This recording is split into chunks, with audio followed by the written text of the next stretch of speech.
Investasi, satu hal yang menguntungkan tetapi sering diabaikan. Banyak orang yang tidak melakukan investasi seumur hidupnya. Mengapa bisa seperti itu? Mari kita cari tahu alasannya. Ada 3 alasan utama mengapa orang tidak melakukan investasi. Pertama, mereka tidak tahu apa itu investasi. Ini adalah alasan yang cukup umum bagi banyak orang. Jadi, biar saya jelaskan sedikit. Secara sederhana, investasi adalah di saat kita menyimpan uang dengan harapan bahwa pada jangka waktu tertentu uang itu akan bertambah. Atau lebih mudahnya lagi, investasi adalah di saat sejumlah uang bisa menghasilkan lebih banyak uang lagi. Alasan kedua mengapa orang tidak berinvestasi adalah mereka tidak tahu pentingnya melakukan investasi. Sekarang, biar saya jelaskan sedikit tentang investasi. Di saat kita menaruh uang pada sebuah investasi, entah itu pasar uang, saham, atau obligasi, pasti ada yang namanya keuntungan. Keuntungan ini biasanya disebut sebagai return. Misalnya, jika sebuah saham memiliki return sebanyak 8%, maka secara teori dalam 1 tahun uang 100.000 akan menjadi 108.000. Simpel bukan? Tapi kalian pasti berkata, "Hah?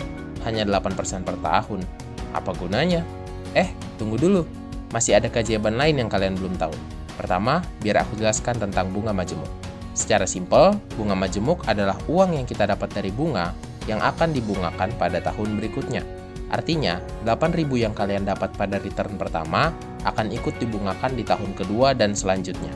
Jadi, kalau kalian berpikir bahwa tahun kedua kalian akan mendapatkan 8.000 lagi, kalian salah. Sebab, nyatanya, kalian akan mendapatkan 8% dari 108.000 yang sudah ada. Dan total yang kalian akan dapat menjadi 16.000 plus Rp640. Kalian pasti berkata lagi, hanya segitu?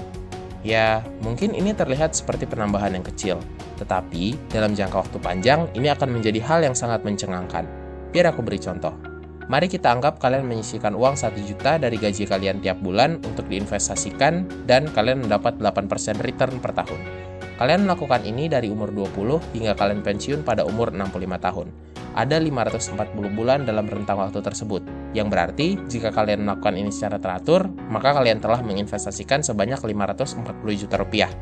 Cukup besar bukan? Tunggu dulu. Tunggu sampai kalian lihat total uang kalian yang sebenarnya. Karena kalian telah melakukan investasi dengan 8% return, uang 540 juta tadi telah berubah menjadi, ada yang bisa tebak? 800 juta? 1 miliar? Salah. Yang benar adalah 5,2 miliar rupiah. Uang kalian telah menjadi 9 kali lipatnya. Sungguh hebat bukan? Nah, ini kalau kalian menginvestasikan 1 juta per bulan. Tentu saja kalian bisa menambahnya lagi seiring dengan berjalannya waktu. Sekarang, kita akan pergi ke alasan ketiga. Alasan yang paling sering menghentikan orang untuk berinvestasi. Risiko. Ini mungkin menjadi penghalang yang sangat kuat bagi kita. Tapi biar aku beritahu sesuatu. Bahkan, uang yang kita pegang saat ini nilainya bisa berkurang kapanpun, tergantung dengan tingkat inflasi yang ada. Jadi, sebenarnya kita selalu meresikokan uang kita sekalipun kita menyimpannya di dalam dompet kita. Lagi pula, resiko pada investasi sebenarnya ada berbagai macam ragam. Bahkan, ada investasi yang hampir tidak pernah turun nilainya. Contohnya, pasar uang. Investasi ini selalu mengalami kenaikan tiap tahunnya. Jadi, kalian tidak perlu takut terhadap resiko, karena banyak sekali investasi yang rendah akan risiko. Saya menyarankan kalian untuk memilih tingkat risiko yang sesuai dengan keinginan kalian. Sebelum video ini berakhir, saya akan memberikan satu quotes yang hebat. Warren Buffett pernah berkata, risiko datang sebab kalian tidak mengetahui apa yang kalian lakukan. Terima kasih telah menonton. Kalau kalian suka dengan video ini, silakan klik like dan subscribe. Semoga sukses teman-teman.